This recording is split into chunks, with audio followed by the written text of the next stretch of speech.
Welcome back to JUCO Jam. This is season 3, episode 5. Brandon, it's 2025, Woo! second half of the season. It's here. The final here. stretch. Are you ready? I'm ready. All right, let's get into the rewind. We're going to start with Salt Lake's really bad holiday season. So they start off, they travel to the Aztec Classic. They lose to Dawson in Pima. Then they get to come back and they get to host Snow. They lost 77-76. No shame in losing to Snow. They were up, they were up 17 late. Great comeback by the Badgers. Isaac Garrett, 28 points, 8 rebounds. Incredible. 15 out of 17 from the free throw line. Mark Brown, one of my favorite players in the country, with 12 points. Isaac Finlinson with 10. Really a struggle for Brown and Finlinson all game, but they came through. Came through in the stretch. Snow struggled from deep, which I think is going to be a recurring theme that we talk about today. 6 out of 21. The person who didn't struggle from deep, Ethan Copeland, 28 big points for the Bruins, 6 out of 12 from 3. Xavier Edmonds ejected halfway through the first half, had a quick 11. Salt Lake, very proficient from 3, 11 for 22. Salt Lake, really bad 2025 so far. Yeah. Salt Lake's bad holiday season sounds like an early 90s like Christmas movie. I'm imagining this was Die Hard 4, the one about Salt Lake. Macaulay Culkin is playing Ethan Copeland in the film.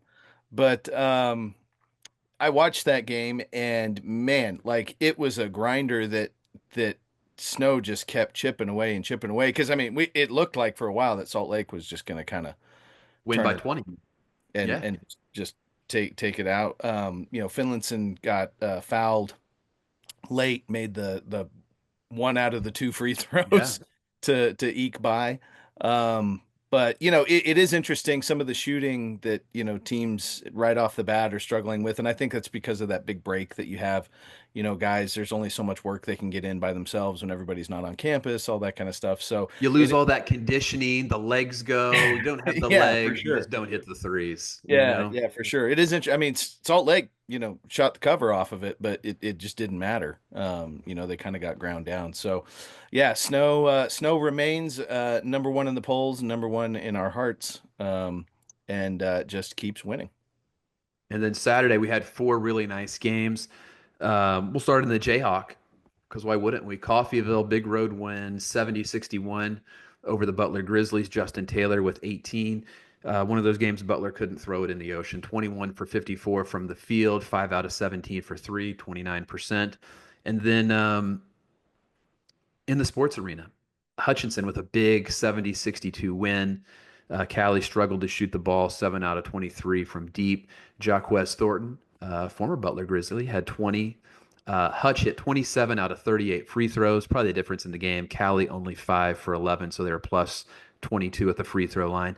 I thought Hutch's size really wore down a much smaller Callie team, but I think Coach Fisher and this Hutchinson Blue Dragon team might be a sleeper here in this Jayhawk conference. Give me your thoughts on those 2 games right there. Yeah, I mean, we're in that awesome part of the season now where leagues like the Whack-Jack and the Jayhawk, just have slugfests every night. Just bludgeon each other. Yeah. Fantastic basketball. But, Coffeyville, Hutch, both teams that I think are going to kind of like close like freight trains on the season here. Now, it is the Jayhawk, so who knows? Like everyone's going to lose 4 games. Right? Everyone's going to win 4. Everybody's going to lose 4. What you do in those middle 16 is what matters. Yeah. But I could definitely see Coffeyville and Hutch both being ones that, like I said, are kind of up and down to start the season. And then once they get into the teeth of Jayhawk play here, cream rises to the top during this time of the season. So I wouldn't be surprised at all to see them making, some deep runs. And then in a rare non-conference Jayhawk game, we have Barton hosting Mineral Area. This was a really important game for both teams. I think especially Barton because their non-conference schedule was so soft. This was their gutsy, and important scheduling. Yeah. This is a nice marquee win for the Cougars.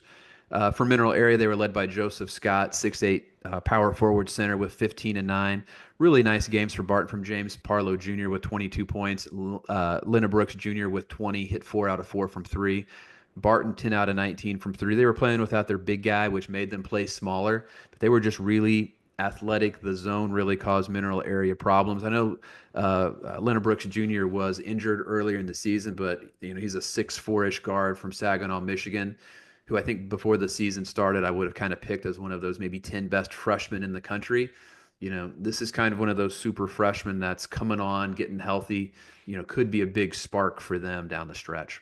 Yeah, absolutely. And like I said, yeah, premier scheduling, right? Because Yeah. it would have been pretty easy to just kind of keep cruising along, and especially, for Barton having conference play, like you can kind of understand, I guess, some of the lighter scheduling when you have conference play that's so difficult and so many games like the Jayhawks. So, kudos to Coach Combs on that one, for scheduling that game, and that should go a long ways in the respect for them.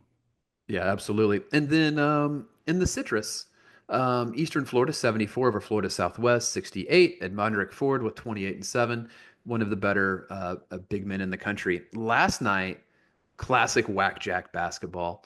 We have the preseason #1 team, South Plains, versus I believe the current #2 team, New Mexico. This was all South Plains Texans, 86 to 73. Caleb Blackwell 24 points. Alex Tavares was 17 and 12. South Plains incredible, 30 out of 41 from the free throws.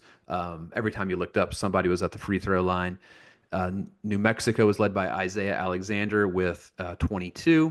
They struggled to shoot the ball from the field, 23 out of 63, which is 37%, 7 out of 28 from three. Any thoughts on South Plains, New Mexico, Mr. Goble? Yeah, a lot of dented rims on that one. Nobody could, really shoot it, but South Plains huge win, especially still playing without, arguably the best player in the country. So, that's a marquee win right off the bat here. That they need to grab that momentum now and keep winning and win the ones that you should and stuff, because they've had their ups and downs for sure to start the season. But I think definitely talent wise, absolutely has the talent to be in the mix for those at And large. I think Coach Sowers has to be happy with the fact that they were up big and they held on. So there was some growth there compared to when they were up big versus Indian Hills, let it slip away, right? They were able to hold on last night and kind of push back any of the surges that New Mexico threw at them. They Other probably big went whack, to Chili's afterwards, I would imagine. I would imagine That so. was a Chili's worthy win, I would think. Yeah, Coach Hayden should report in, let us know what he got. He seems like a chicken bacon quesadilla guy, but I'd love to hear that from him. I don't want to Yeah. speculate. Um, I know he's a fan of the show. Midland, Odessa, in a game where I think Odessa is contractually required to change out rims and nets afterwards. 71 to 63. Both teams really struggled to shoot the basketball, but I think part of that first game back, both teams are really really good defensively too, which you can't take that for granted. Trey Clark 23 points, Jaden Kimpson with 15. Midland 31 out of 43 from the free throw line. Odessa 19 out of 67 from the field, 28%. 3 out of 26 from three, which is 12%. 96 rebounds in the game, Brandon. 96. Yeah, but 56 of them went to one team. Yeah, I know. Odessa 56 to 40. Usually you get 40 rebounds in a game like Midland, you feel really good about yourself. But I And mean, you get out rebounded by 16, but you still win. it was like craziest stat line ever. And poor Coach Bucket. Everywhere in his bio, it talks about how good of a 3-point shooter he was in high school and in college. And there was points last night when he turned his body and would not face his offensive end of the court. I mean, that Uh, that had to be Had to be that soul has to crushing be one of the highest rebound totals ever for to a also regular still season. lose the game, Yeah, right? Like if you out rebound somebody by that many and you've got that many boards, you've probably won by 15, and it just right. Also went think about pace of play, right? I mean, yeah. Odessa and Midland are not going up and down the court. This is a pretty half court centric style, basketball teams that we're playing here. So, I mean, there was a lot of 3, 4 shots per possession and just people Yeah, couldn't I get feel it like we close. watched history there. I was at a Colorado State DU game one time where DU set the NCAA record for the most points per possession to lose in a game. So Wow. I feel like I've seen history twice now. Yeah, you've seen it on both sides. Mm. Let's transition to the rundown, if we shall, where we focus on 8 meaningful games that will take place the remainder of this week, weather permitting. We're going to start. We're going Which to who start. knows? Who knows? Who knows? Um, who knows? So Wednesday we got Hutch Butler, which is so fascinating for a For number all the reasons. for, for all the reasons, most of which we're not going to go into on the show. On the coach swap that happened there between Hutch and Butler and the things that were said and unsaid. But on the court, this should be a really fascinating game between the Blue Dragons and the Grizzlies. You can reach Nic Nielsen at You take that wherever you want to go. Take it wherever you'd like it. Wherever you'd like it. Yeah, gonna be a great game. I know I'll be tuned in. No, I mean honestly, like we do this every year. Like we get into these great Jayhawk games, and I feel like I repeat the same thing where I'm like, this is gonna be a great game. This is a super important game for both of them. That's because I mean, that's the reality, right? We're now in the part where they're really going to start separating, like, hey, who are the two or three teams that are going to really take a run at not only a conference championship, but getting into the at-large bid discussion and all that sort of thing. And so, reality is for the top half of the league, every one of these games is super important. These guys are both great guys, Yes. right? They're both great dudes. And they're going to say all the right things. Like it's just one game, one at a time. But you can't say that this game doesn't have a little extra sizzle. I feel like we should live stream it and we should just say stuff. Yeah, I feel like this is the this game would be brought to us by Chili's Chicken Fajitas because there's going to be a little extra sizzle on the plate. Hey, yo. We're going to transition to Thursday. We got three great games Thursday night. Odessa Frank Phillips, Howard Midland, Salt Lake CSI. Brandon, if you had one large television, where's your focus going to be Thursday Odessa night? Frank Phillips. Like definitely Odessa Frank Phillips. You've got head coach, former assistant going nose to nose there. I say it again, a really important game in the Whack Jack. Hunter's team is playing really well this year. Bucket, who we'll talk to in a little bit, unfortunately dropped or not unfortunately, but dropped a big game against Midland. Midland played very well, and so Bucket's going to be looking to kind of right the ship here, and he's going to try and do it against his former assistant. Impromptu question for you, Brandon. Mm. There are 16 games in the Whack Jack each team plays. Will anyone lose less than 4? No. I agree. All right. Thank you for playing along. Saturday, we have 4 great games. We have Chipola, Pensacola, Tallahassee, Northwest Florida as we begin the Panhandle slate.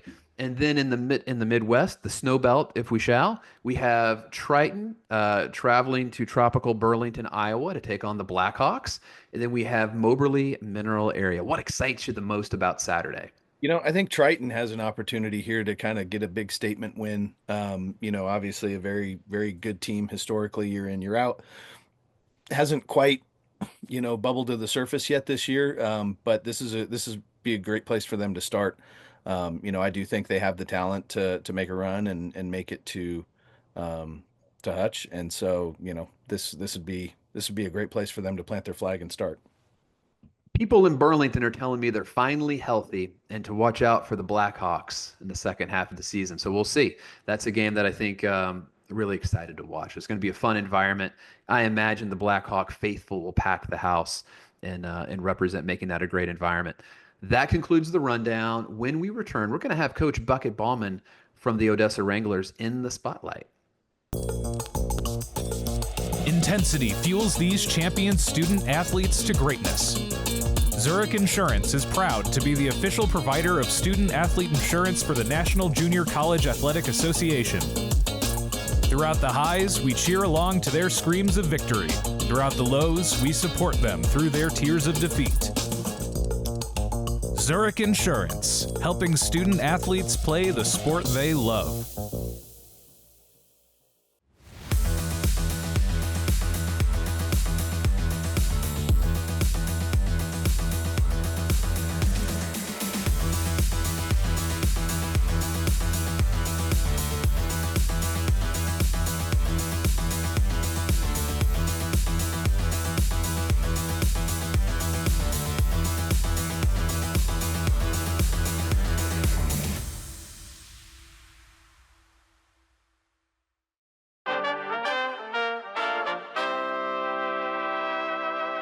Everyone, welcome back to JUCO Jam. We are honored to have with us Odessa Head Coach Kris Bucket Baumann. Coach, thanks so much for joining us today.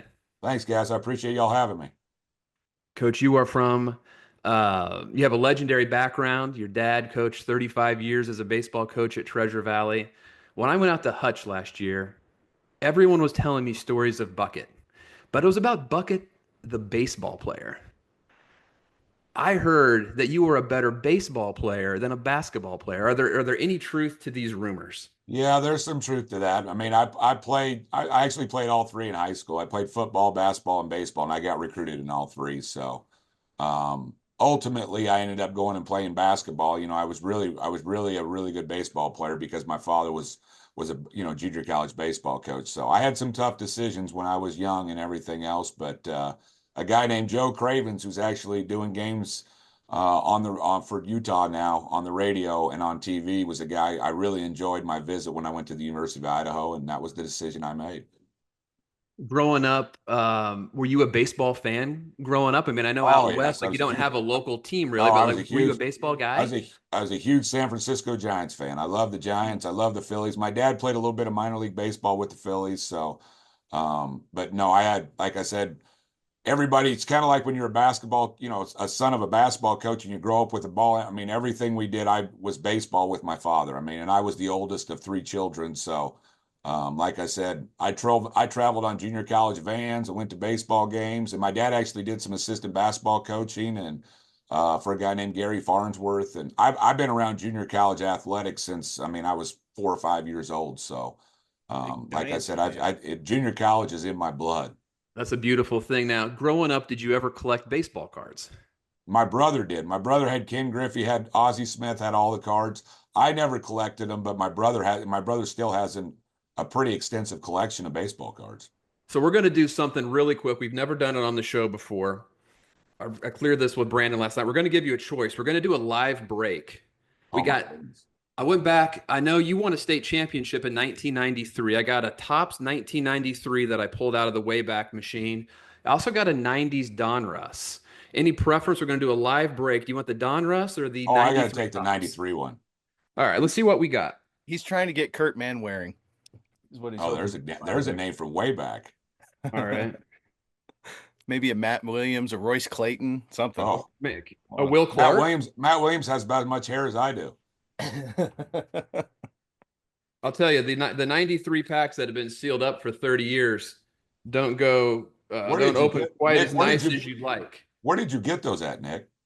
I had them in my closet for things like this. Oh my. So we got Scott Ruskin, John Vanderwall, we got Rick Sutcliffe. Oh, Rick Sutcliffe had a great mustache. Bobby Bonilla, probably still getting paid. Yeah, no, he's still getting paid by the Mets till 28. We got a Jose Vizcaíno, Topps Gold right there. There you go. Coach, I'm trying to come through for you with a giant. I got Andy Van Slyke. Andy Van Slyke was a great player.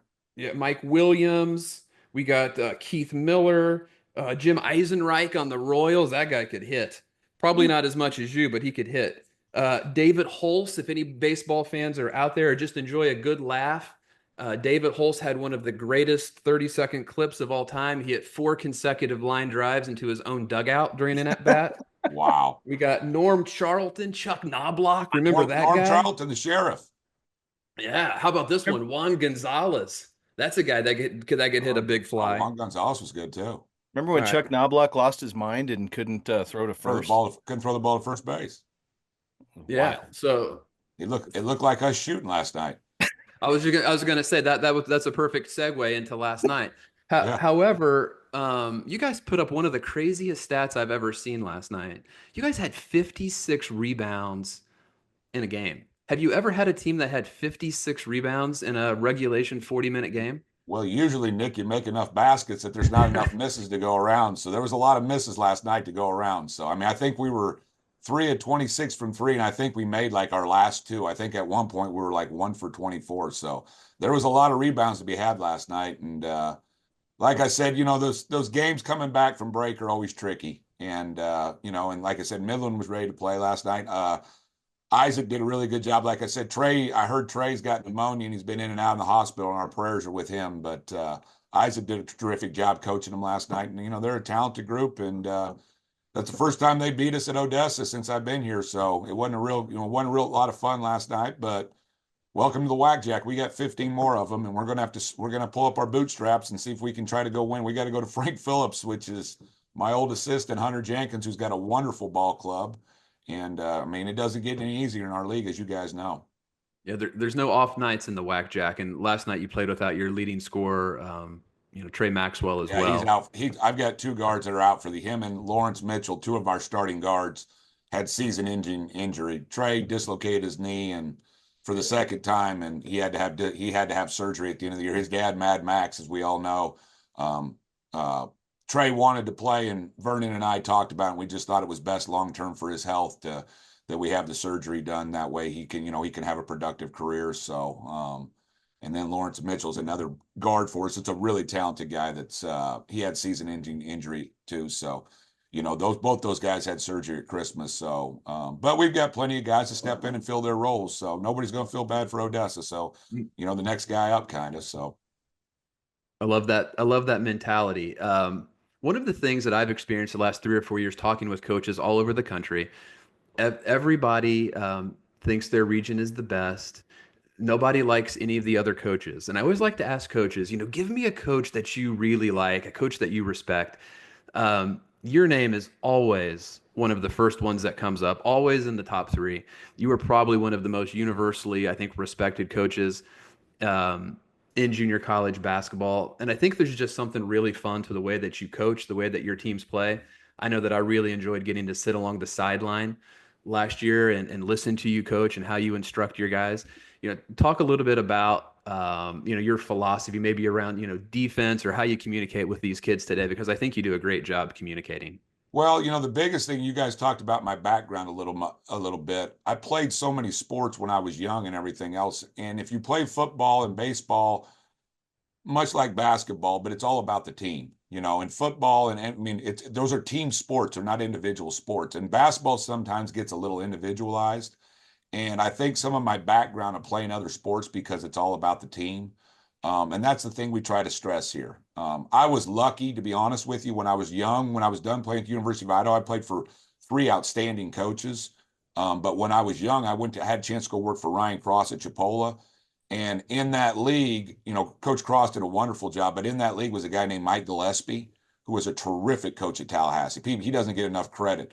And Bruce Stewart was in that league. And I got to watch as a young age, I got to watch those guys coach and compete against those guys. And I learned a lot from Coach Cross, and I learned a lot from coaching, because I had no idea how talented junior college players were until I went to the Panhandle when I was about 23 years old. And I was really, really shocked. And I was really, really lucky. I got my first job when I was 23 at Lamar Community College. And to be honest with you, I got a chance to experiment and do some things when I was young. And the biggest thing at Lamar when I got the job was they wanted to make sure the dorms were full and they had 20 guys on campus all the time. And, every junior college job is different, but it was unique there. And I had to figure out a way, well, if we're going to have 20 guys, how are we going to get 20 guys into practice every day? How are we going to do those things? And that's kind of where I learned, we have 3 teams in practice every day. We have 3 different teams, and they all play and they all compete against each other. And, in our practices, the winners get drinks and the losers run. And so everything we do is competitive, and everybody knows every week you have a chance. I got a little bit of it from Pete Carroll too when he was coaching at USC. He used to have those days where they would compete, and if you won your competitions that week, you got to start. It didn't matter if you were on the first, second, or third team. And I just think it makes it for so much more competitive practices and stuff. And, and guys feel like every time they come into practice, they got a chance to compete for a spot, which I think is good. We don't really have set rotations. Now, I'll say this, it's not always perfect. We've had some things that in the past that hasn't worked out when, some of these guys only want to play 7 or 8 guys and you get a nice little rotation. But, through the years, I've learned some things, and, I've been fortunate. I've had really good players and I've had really good kids, and, and I've had really, really good administrations. I've worked for really good people that have allowed us to, bring in quite a few kids and play them. And like I said, we've had some success through the years. So I've been very, very happy, but it's not a perfect system.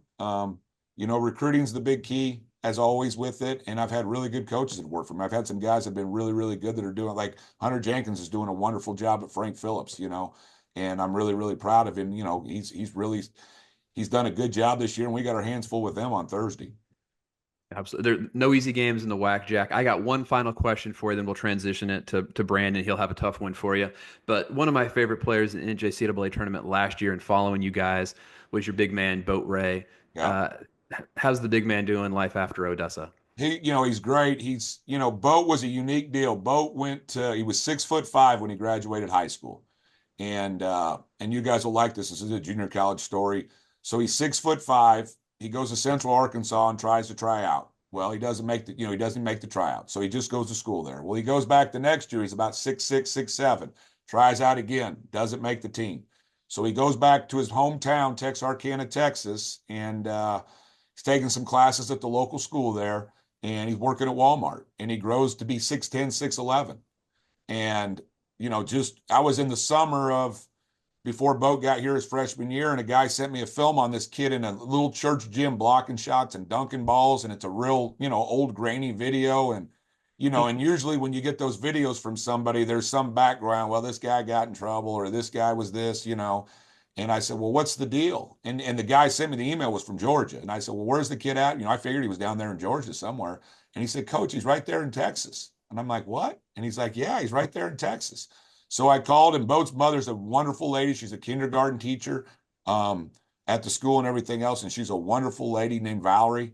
And, I just said, hey, and I got the big guy on the phone and started talking to him. I said, hey, why don't you come out here and give it a try and everything else? And there was some growing pains with Boat. But I tell you what, you want to talk about a guy that was bought into our program. And I really feel bad for him because he was 24 years old. He's got like 124 hours towards his degree. And every Division II, we tried to get him in. They wouldn't let him in school. And then the NAIAs, which I always thought we were going to send. We had a bunch of NAIA schools, and we sent his stuff to the NAIA main office, and they wouldn't let him in school.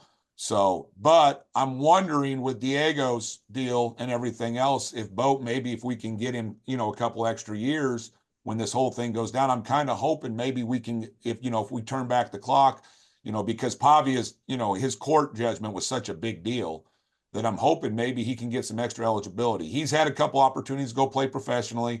I've had some agents call me. He actually came down and worked out with the team this year.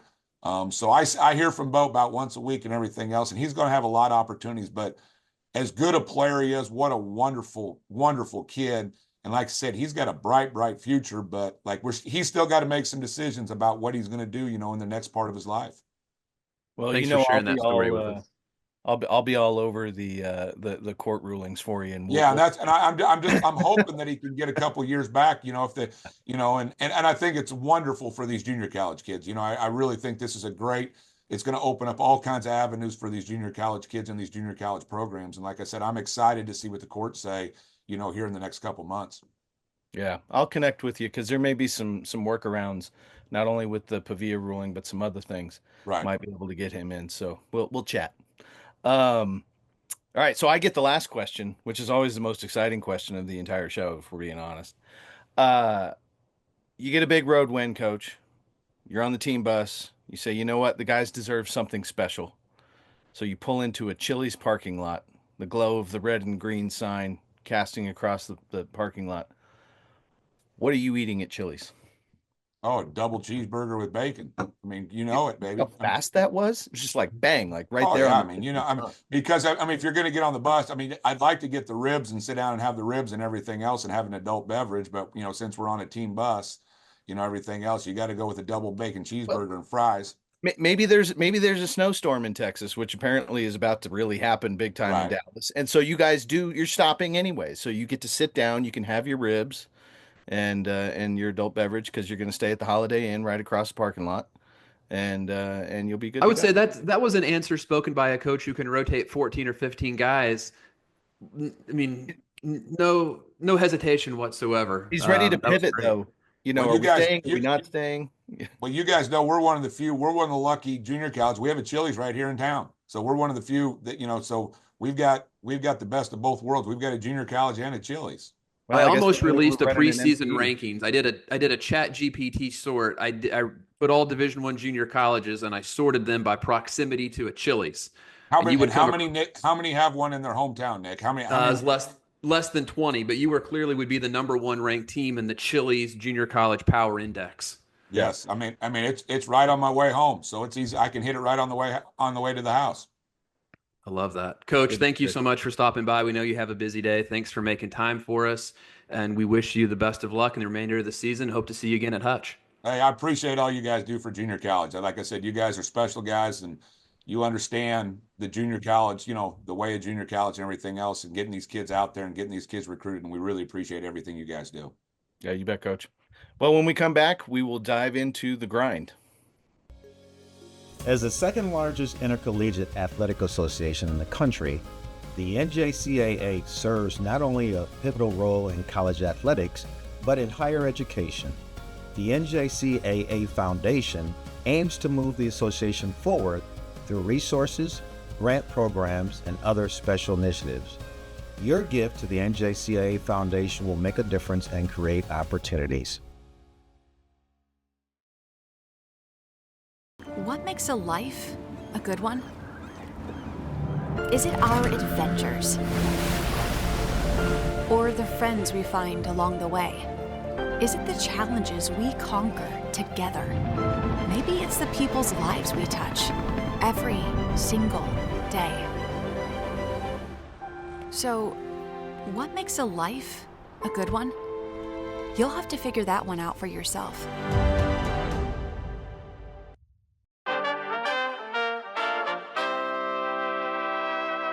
Welcome back to JUCO Jam. We are now in the grind where we're going to focus on one of the top players in junior college basketball, Seth Ammonred.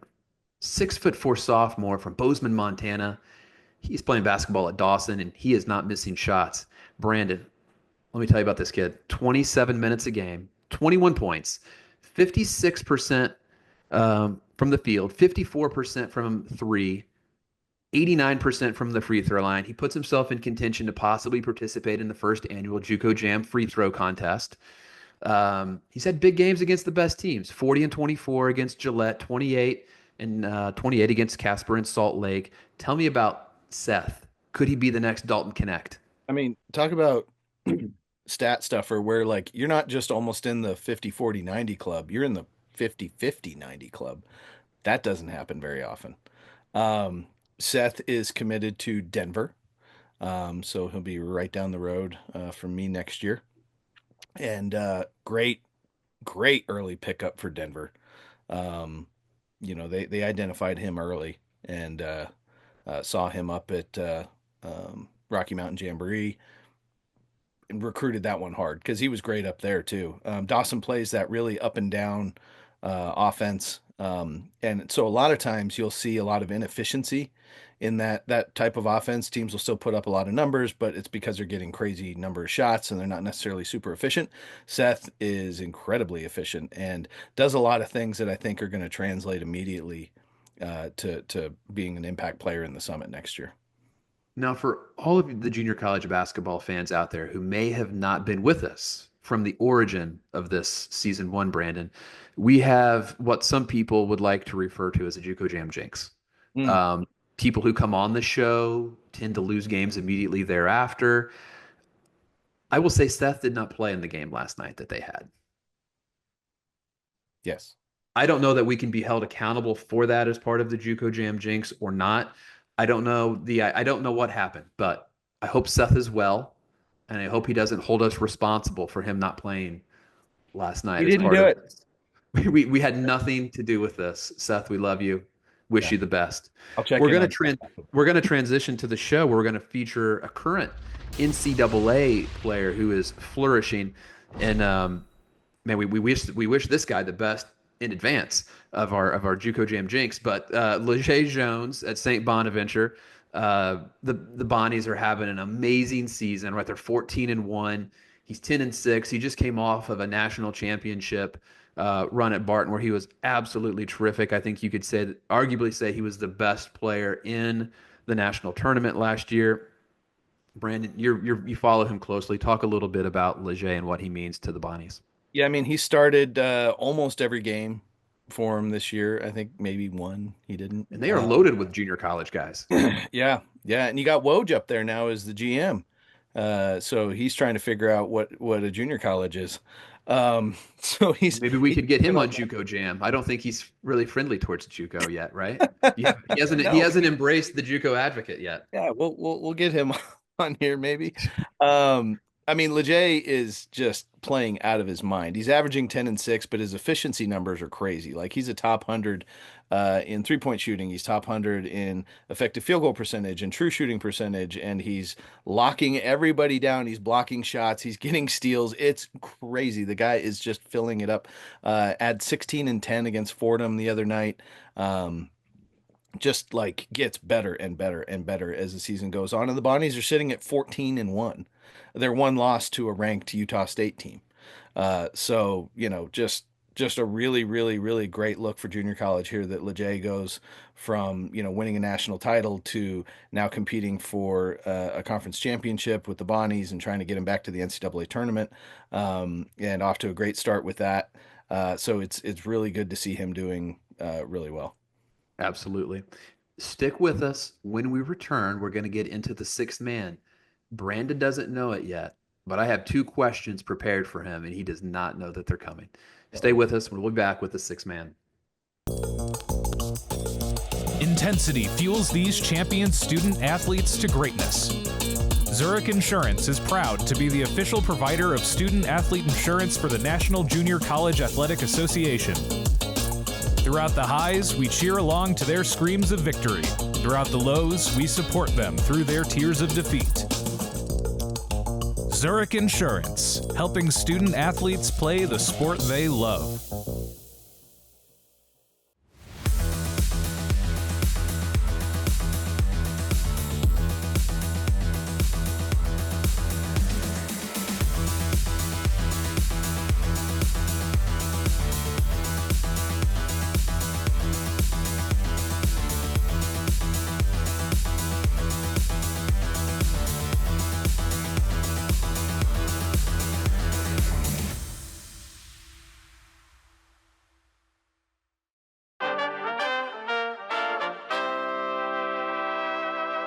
Welcome back to JUCO Jam. We are in the sixth man. First of all, I wanted to thank Russ W. Oker, Go Hills TV, and all of the folks at Indian Hills. They sent us some awesome swag. Got the Go Hills TV hat and shirt on. So thank you so much to Russ and the team there at Indian Hills. I was unaware that we were doing a wardrobe change, so I don't have mine on. But yes, thank you, Mr. Russ W. Oker, for the sweet swag, and looking forward to hearing your sultry voice calling more games throughout the season. And wouldn't it be nice if maybe sometime we did one of these JUCO jams, maybe from Warehouse Barbecue, because I've been hearing a lot about the pit nachos and the burn-ins. There's so many things that I know I would like to participate in. Yeah. Now, you have God, there's so many options though, because that Morgan's corner cheeseburger is kind of on my mind all the time. So yeah, there's that as well. Yeah. As long as we don't have to host the show from the funeral home that does all the advertisements for them, I'm in. All right. I got 2 questions for you, Brandon. Two questions. Okay. The last 8 national champions in chronological order. We got Barton, John A. Logan, Northwest Florida, Coffeyville, Vincennes, South Plains, Hutchinson, and Salt Lake. Will we have a new winner this year? Oh. Barton, Logan, Northwest Florida, Coffeyville, Vincennes, South Plains, Hutchinson, Salt Lake. Do you take one of those 8 or do you take the field? I'm going field. I love that. I'm going field. I love that. All right, question number 2. Name a team or 2, I will give you 2, outside of Texas, Kansas, or Florida who could win a national title this year. Outside of Texas, Kansas, or Florida? Snow and Indian Hills. Okay, I like that. Yeah. I like that. That counts. And I was going to let you know that East Texas is still part of Texas, so you couldn't. Yeah, I was not going to let you throw a Panola or Trinity Valley in there. Yeah, you said Texas. Well, I mean, some people, they don't recognize East Texas is still part of Texas. So shout out to Joe Kulagowski and the Ponies. Yeah. I'll take Moberly and Jones just for fun. I love Moberly and Jones. Yeah. That's why I'm with the field. Like Like it just, God, there's so much parity all over the place. Um, Yes. It there is a year of are, parity. as we've been going through, like, different stat measures and stuff, and trying to, dig out hidden gems, like there's a lot of them that really aren't all that hidden, right? There's just a lot of really good players right now, playing in junior college. And I think that is going to increase, which is where I'll pivot to my sixth man for a quick rundown on some rule changes that are affecting junior college. For those of you JUCO fans out there that haven't kept up with all of the temporary injunctions and various lawsuits and whatnot, Diego Pavia was a former JUCO quarterback who sued the NCAA and said, "Give me my JUCO year back, guys." And the judge said, yeah, do that. So, as it stands today, there's about 400 junior college players who would have exhausted their eligibility at the Division I level this year, that are getting another year back. Some big names in there, some guys that are playing really, really well. Obi Agbim at Wyoming, who's crushing it. Brian Moore from Norfolk State is going to get another year. Justin Porter at Middle Tennessee, just lots and lots of guys that are going to get that extra year. And I think it's fantastic for junior college on the whole, not only for those guys to get the extra year back, but as the sands are shifting around, eligibility and timing and all that sort of thing, it does have an impact on the available scholarships for high school players at the D1 and D2 level. And I think there's going to be a lot of choices made where players are going to now go the junior college route that, would have typically gone straight into four-year universities. And I think that's not only a benefit, obviously, for junior college and the quality of basketball and all that sort of thing, but realistically, I think there's a ton of value in that for the kids too. There are a lot of guys that go straight to the four-year universities that are maybe not physically, emotionally, academically, prepared for all of that. And junior college is a wonderful place to really kind of, find yourself and find a new level of toughness and find, where you fit into the big scheme of things, and then make choices from there. And so I think it's only a positive for everybody involved, and really interested to kind of see where things play out over the next 12 months. Yeah, and I hope we get clarity sooner rather than later. I think that helps everybody out, the kids, the coaches, the programs. I mean, I would say most programs have some finite resources and they have to figure out how to distribute those, and kids have to be put in a situation where they can make informed choices about their future as well. So sooner rather than later would be a great thing. Brandon, I know you're on top of this. You'll keep us all in the loop and informed as much as you can. And I think we covered some good topics today. We have some great upcoming action, whether it be Triton Southeastern or Hutch Butler. We have a great week of basketball ahead. So I hope everybody has a great basketball week. Brandon, thank you for your knowledge and friendship as always, and look forward to do this with you same time next week. Yes, sir.